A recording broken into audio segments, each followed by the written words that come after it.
There was a Salon article earlier today by a guy named Franz de Waal. Interesting name. And the title of the article was, "Has Militant Atheism Become a Religion?" And I want to read you, now I don't want to mischaracterize his argument or create a straw man here, but I'm going to give you guys the paragraph that I think sums up his point best.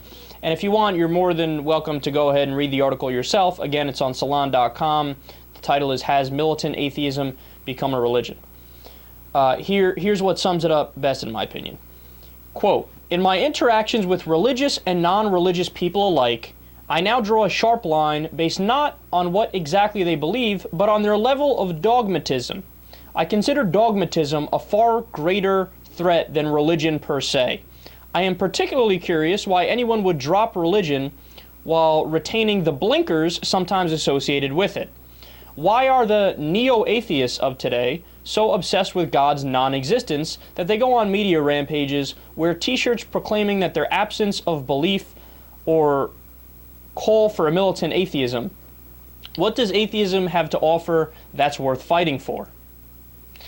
He also says atheists are like people who, quote, "sleep furiously," and says, why sleep furiously unless there are inner demons to be kept at bay? And then he falsely claims passionate atheists are passionate because of a stricter religious background that they're rebelling from. Now, is that true in some cases? Absolutely. I'm sure that is true in some cases. Is there any empirical evidence backing up that claim to say, hey, look, it's a majority of cases in 72% of cases? Not at all. And in fact, I'd venture to say he's probably overstating it because, for example, I myself came from a moderately religious background, certainly not strict, right? And I'm an anti-theist, the type of person that he's railing against. So I want to answer some of his questions. Now, I don't know how much of this is him just being dismissive and he's not really interested in answers, and I don't know how much of it is genuine. Like, is he actually interested in possibly hearing out what these so-called neo-atheists have to say, or is he just setting in stone his opinion? No matter what, I'm going to believe that they're bad, right? Well, let's try to break through that anyway. So first, let me just be blunt about it. His argument is flawed. That needs to be pointed out. It's based off of emotionalism. It's a straw man about what non-religious people believe, particularly these neo-atheists he's talking about. And it's the false equivalency argument that we see so often in politics. Now, you guys know I'm not even necessarily an atheist. Some people would characterize me as that. I like to call myself an agnostic because when it comes to the existence of a God, I really just don't know, and I'm open to whatever, always open, right? But I'm an anti-theist because what I do know is that at least of the religions that exist that I have studied, I know they are bullshit. I am as certain can be that they are bullshit, right? So he says that our dogmatism, and for the sake of this conversation, I'll link myself in with the atheists. He says that our dogmatism links us to religious fundamentalists. But I think he's mistaking passion for dogmatism. Now, there's a tremendous difference there. Dogmatism is defined as the tendency to lay down principles as incontrovertibly true without consideration of evidence or the opinions of others. But what the so-called neo-atheists do is they consider the evidence first. In other words, we're militantly open-minded, if you will. And then the passion follows after we already look at the evidence. So he's got it backwards. He thinks that we're starting from the position by default of that God doesn't exist, that's it. No, we look at the evidence first and then you come to that conclusion afterwards. So it's a straw man of what we believe.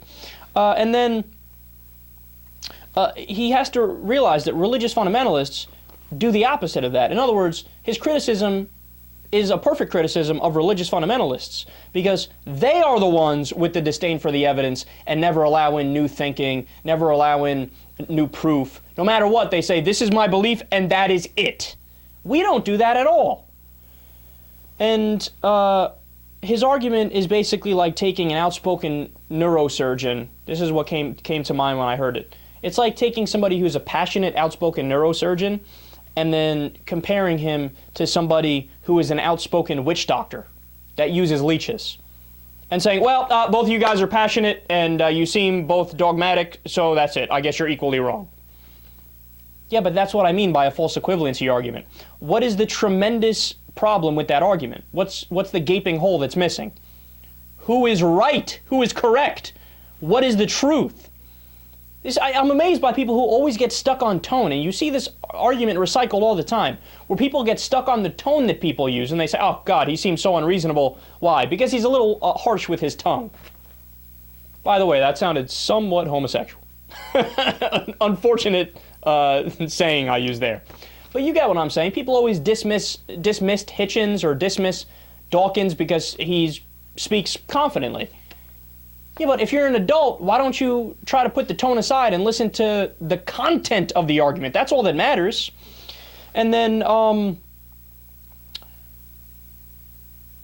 my favorite part is when he says about what in atheism is worth fighting for, because that's the one that I have the best answer to.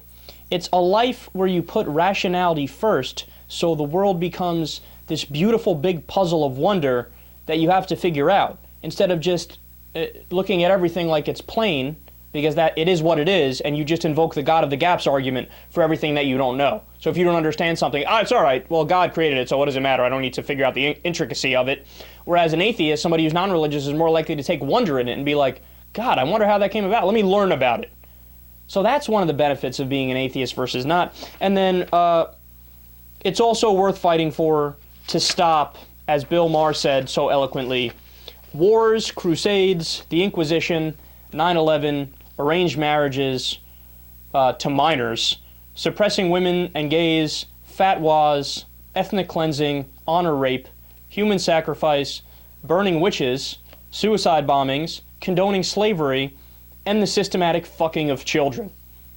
Now, outside of those things, I guess we have a few little bones to pick with it.